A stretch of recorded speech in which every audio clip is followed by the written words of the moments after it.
Hello. Hi. Hi, Arthur. Hey. How are you? How are you? I'm good. How are you? I'm good. I'm just adjusting my view here. Okay. Yeah. Anneka Lenssen, you are associate professor of art history at the University of California, Berkeley. You are the co-editor of Modern Art in the Arab World Primary Documents, published by the Museum of Modern Art in 2017. And I invited you to this conversation to talk about your research and your book, Beautiful Agitation, Modern Paintings and Politics in Syria, published by the University of California Press in 2020.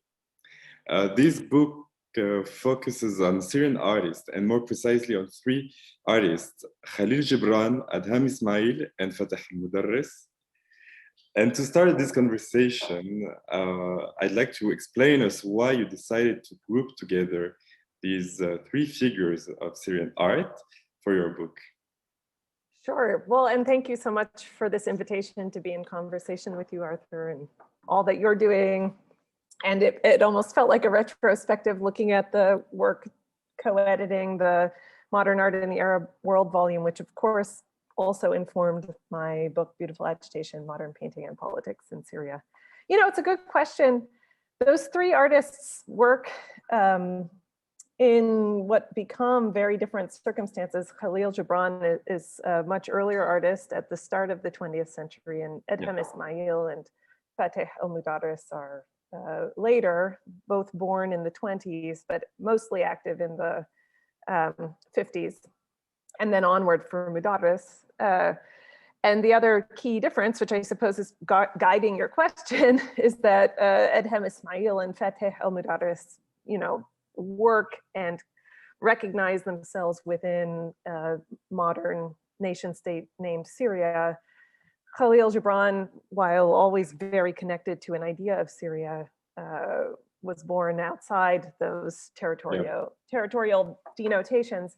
But what they really share, and what I try to argue in the book, is an interest in a kind of national belonging that can't be mapped, that instead manifests itself in and this is what the title is referring to, a sort of agitated or heightened state of sensitivity that for all three artists is both a kind of hallmark of a modern artist, an artist who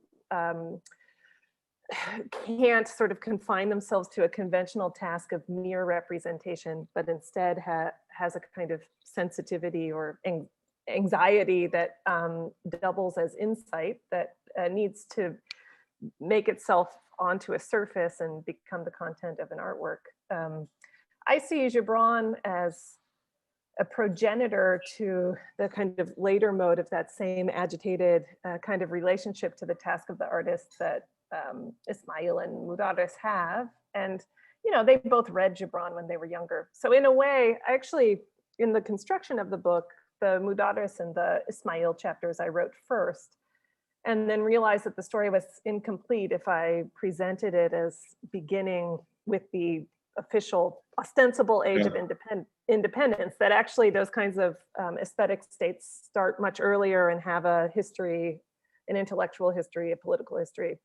So the Gibran chapter is to fill that in. And, you know, I was guided in that by the kind of history of modern Arabic letters, where Gibran, even in the later sort of new poetry movements, he's always getting translated and appearing there, right, as somebody recognizes coming before.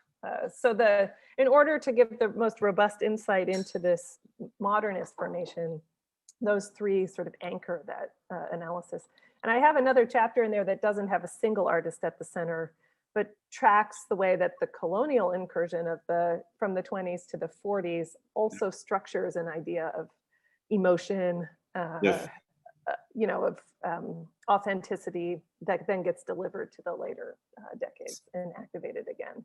So this is the second chapter of your book, called Colonial Syria, Finding Life Within Culture.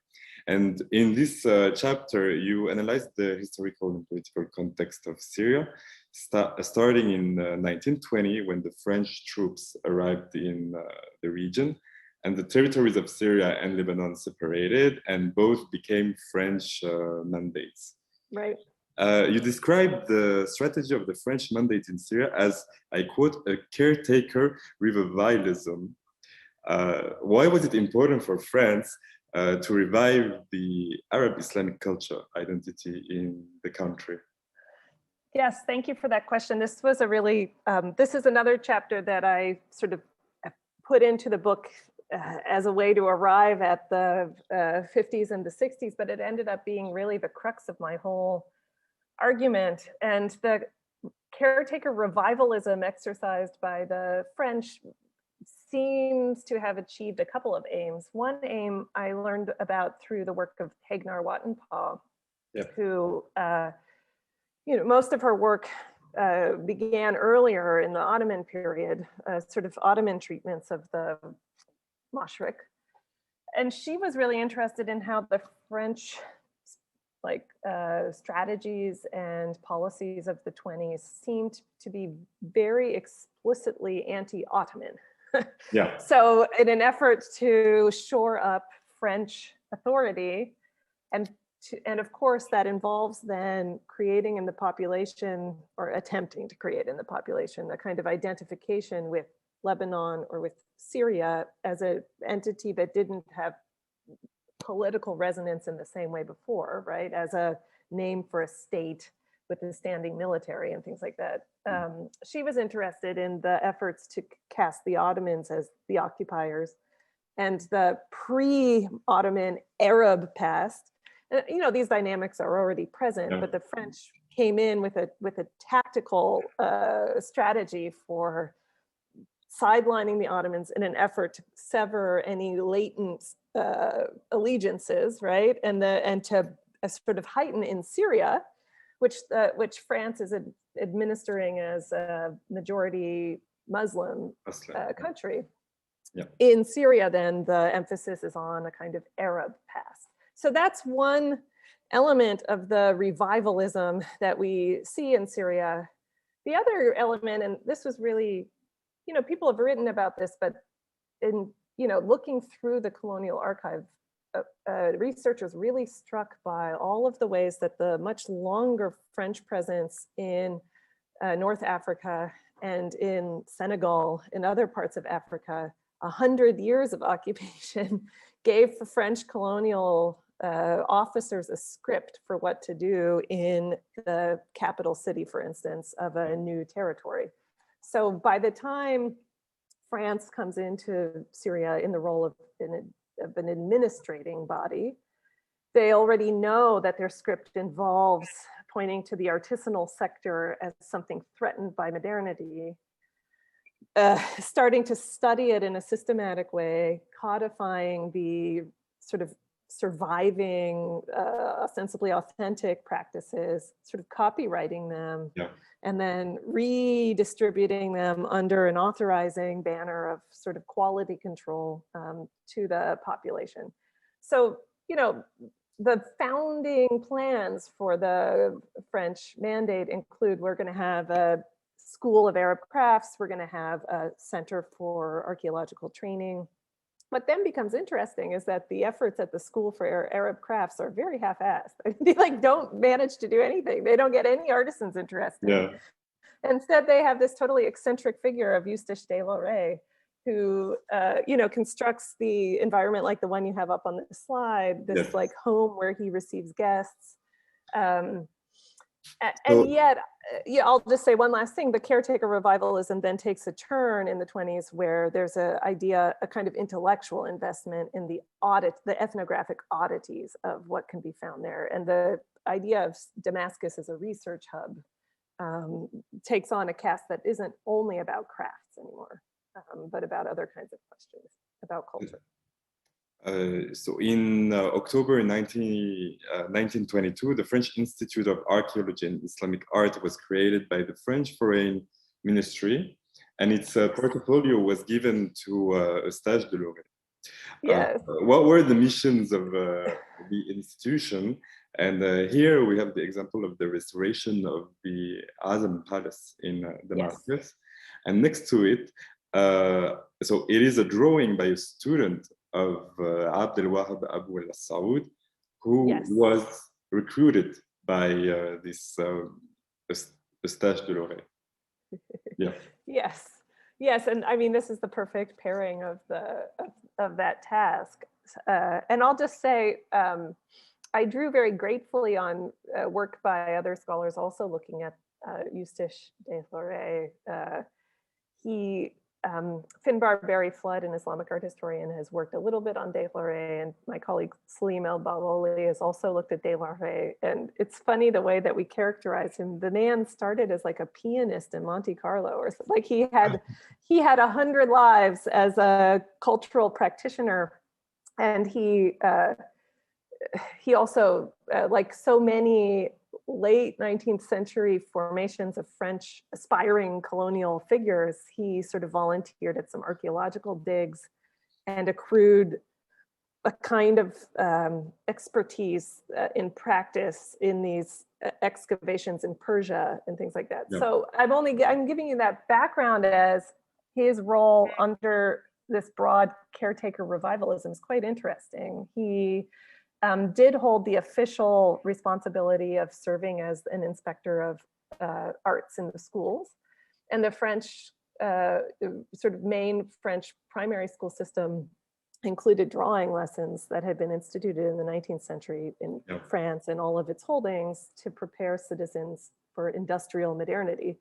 So these technical drawing exercises that in Syria, as part of that authenticating script, the drawing workbooks that Abdul Wahab Abu al Saud taught in the school as a school teacher include designs that are traced from the existing Arab Islamic era monuments in Damascus, codified into different modes of ornament as participating in a world history of ornament, and then taught back to students.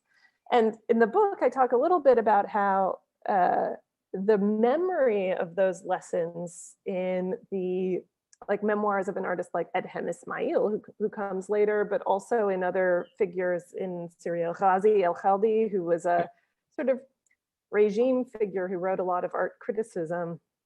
They all remember getting taught these kinds of designs. And for them, it's Abdul Wahab Abu al Saud maintaining access to heritage through a time when France is trying to flush out heritage, right? So it's a sort of struggle for a claim to these shapes. What's interesting is that France is actively producing the sense that there's a struggle for for these authentic shapes, right? So it's a you know, the point of the chapter is that the histories cannot be severed, that there's a way in which indigeneity is cultivated by France as part of their occupying strategy. But precisely because of that, these kinds of shapes get really charged with the question of who gets to claim them and control them. And one more little anecdote that is in the chapter, you know, Eustache de Lorey goes on to excavate the mosaics. Maybe you have slides in there. But he also, at a certain point at the end of his tenure, he gets fired by the French Central Office for not being sufficiently friendly to the Arab Syrians and always thinking of himself as above them. And he does actually take one Syrian artist to court. This is Khalid Moaz, the other, right? He'd been recruited as a teenager and learned all of these designs. And then he started applying them to furniture in a private business that he was cultivating in his home. And the furniture is amazing. His son still has photographs. So like modernist sofas that then have these designs transferred onto them. But de Lorey decided that that was a sort of betrayal of copyright because Moaz didn't ask permission, and then took him to court for violating the terms of the school, which everybody else found appalling, given that the you know, the rhetoric of the school was precisely to empower Syrians to produce a new craft. And it was so embarrassing for the French colonial apparatus that de Lorey was pushed out of that position. And then he became a dealer of French modernist painting back in Paris. So before he was fired, Eustache de Lorey started a campaign to recover and restore the western walls of the Great Mosque of Damascus from 1928 to 1930. Can you tell us a bit more about this project and what it brings to the thinking about art in Syria? Yes, absolutely. It brings quite a lot to thinking about art in Syria, both by persons outside Syria and the Syrians involved in the project, and thinking back later to the sort of hope of revivalism. So this is de Lorey's biggest project in Damascus, and completed because he knew he needed a big project in Damascus. So everybody sort of knew on the ground that there were mosaics that had been covered by a thick layer of plaster. I think that Jean Savouget, a French scholar of epigraphy, had also maybe, sort of knew it and alerted de Lorey. So de Lorey knew he was going to hit gold the second he tried to take the plaster off. And he assembled a team, and he was an excellent PR man.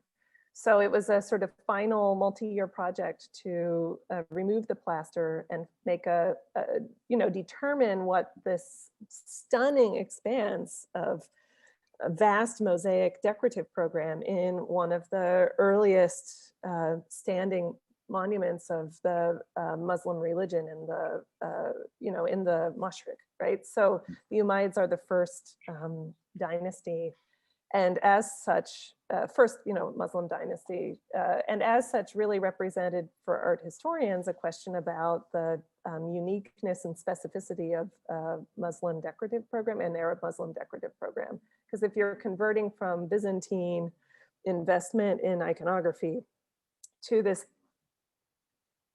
overstated idea of the aniconic visual program of a worshipful space, for de Lorey, who was pretty engaged with Byzantine studies, this was a major contribution, again, not even to the study of Arab Muslim ornament, but to world histories of ornament. Yeah. Like how do you track these changes in time?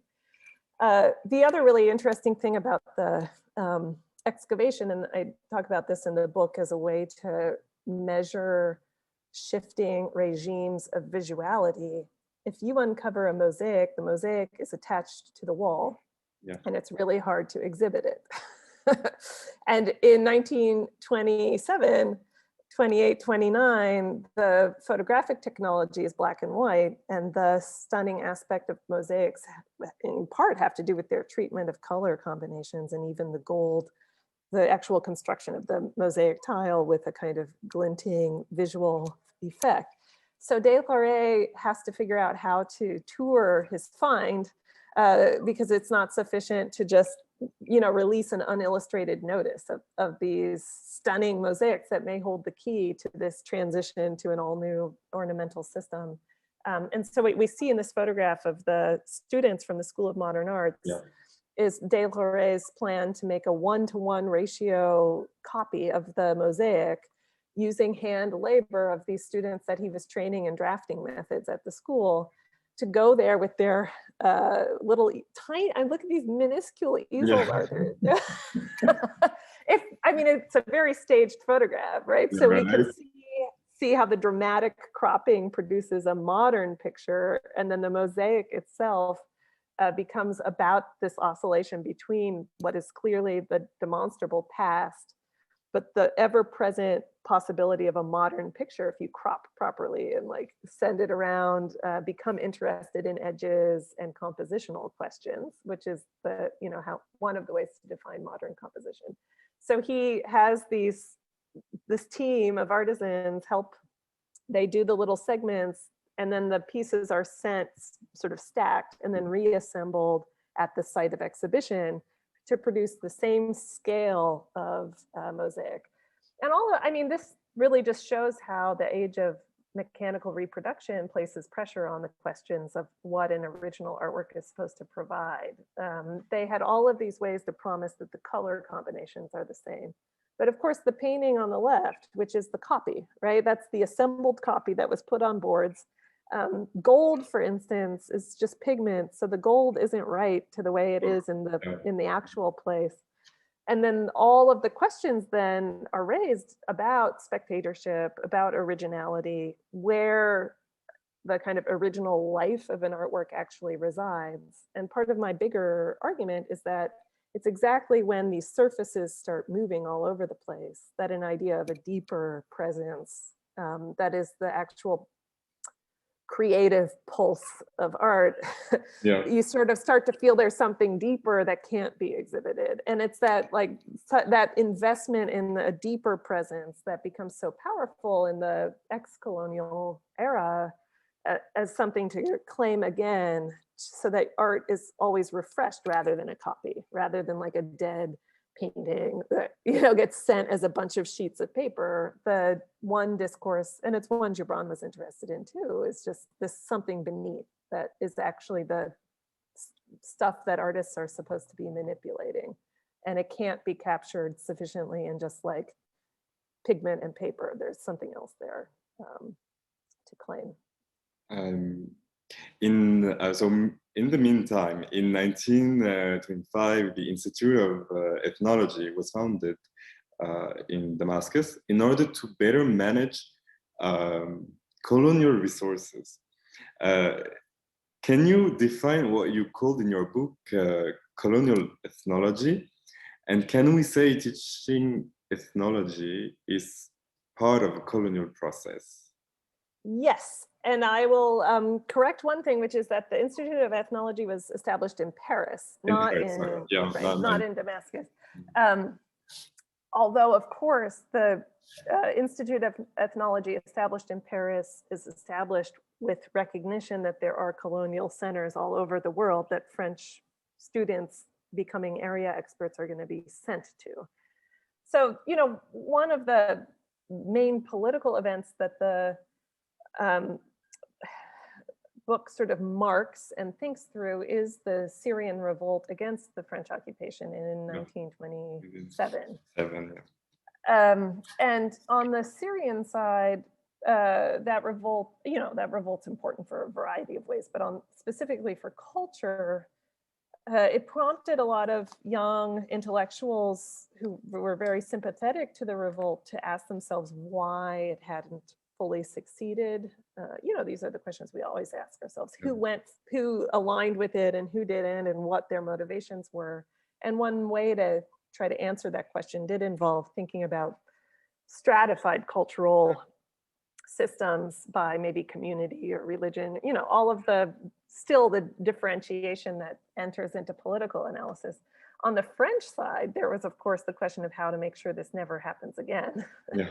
And one of the proposals was that the initial mode of control, which involved a kind of standing military and a lot of threats of violence, that was cost inefficient, that it was always going to be cost inefficient. They didn't have enough military to send there. And also just ineffective in that it didn't get the sympathies of the Syrians.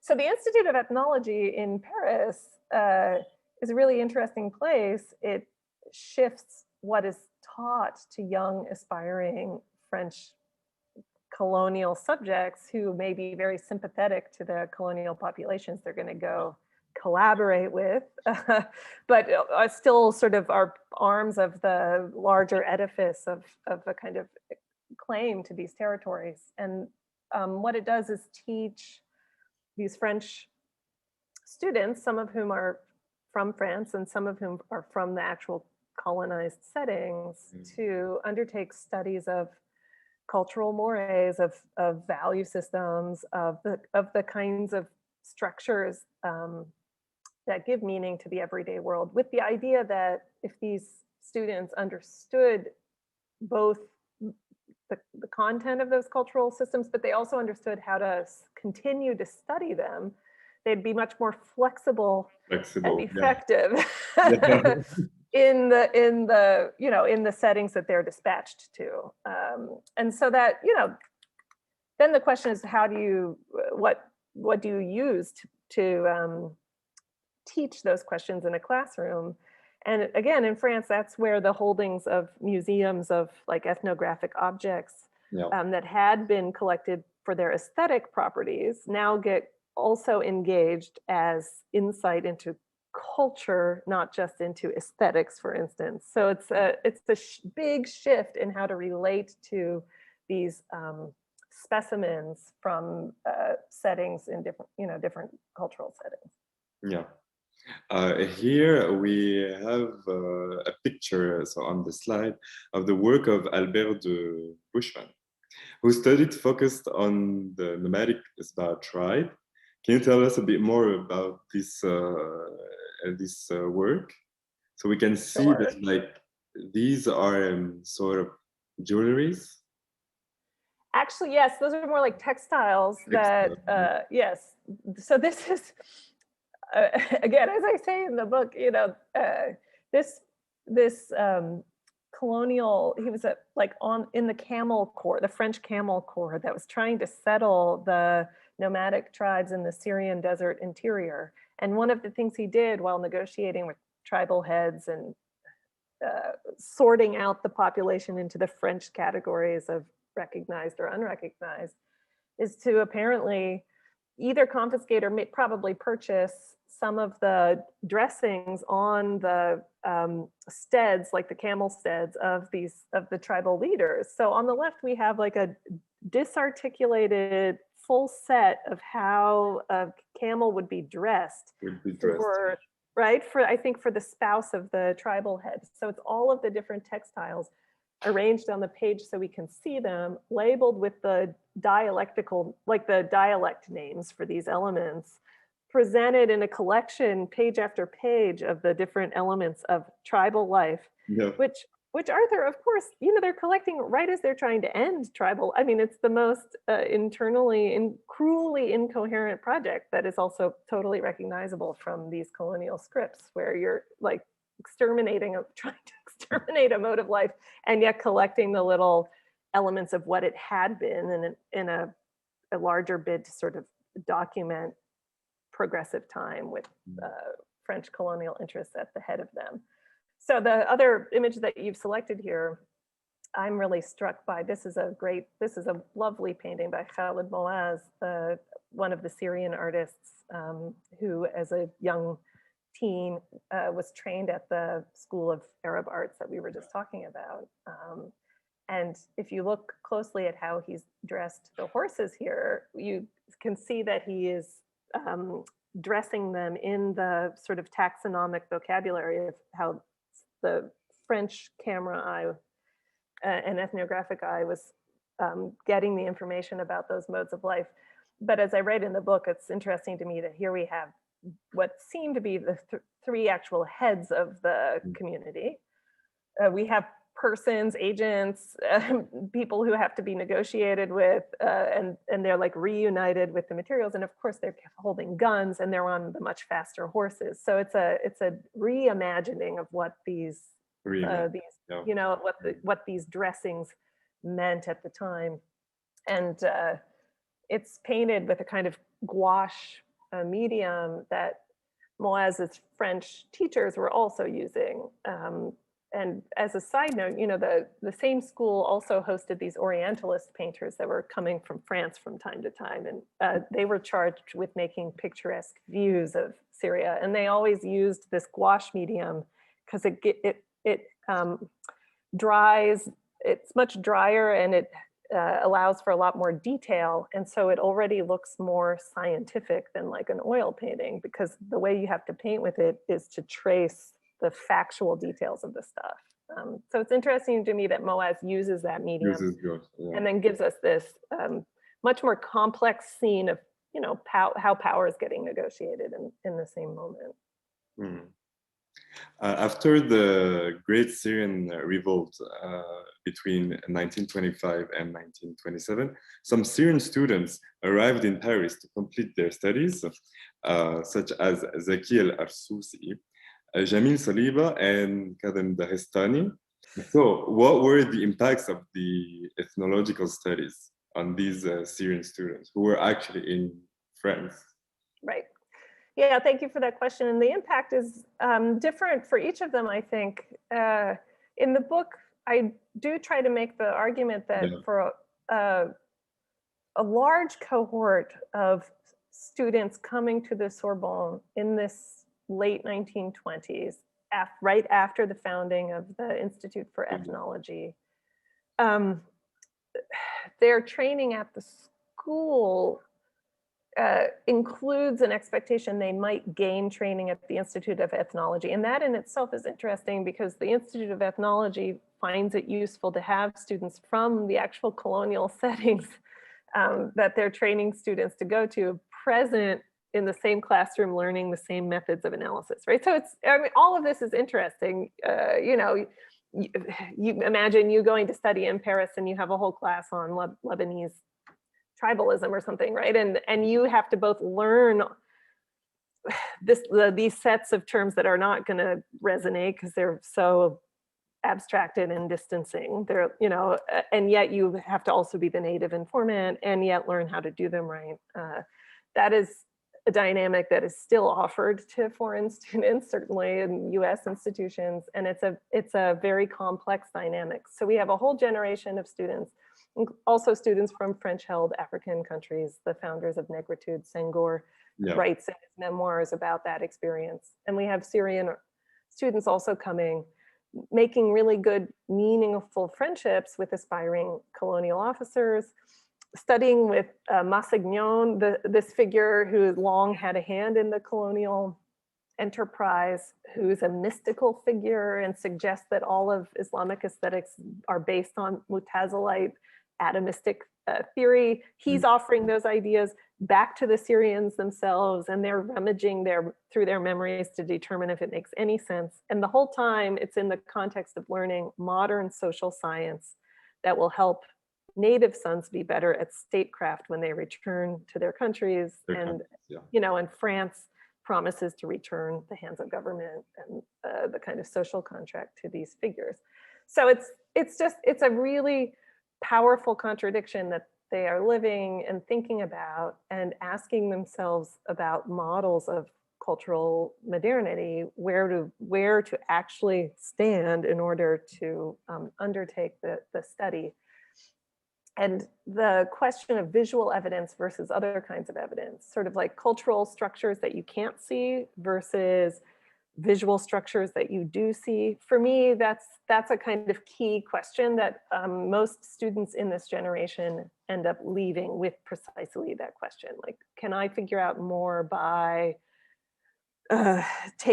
documenting the surfaces of things, or can I find out more by trying to understand the underlying social facts that are structuring what we're living, but we can't see? Is, you know, what level of abstraction is correct for these sets of tensions and conflicts?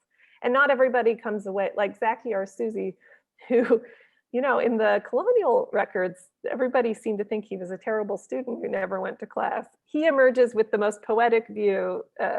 You know, Saliba is probably the most orderly in what he comes away with, but they all return to Syria to positions of cultural and political influence.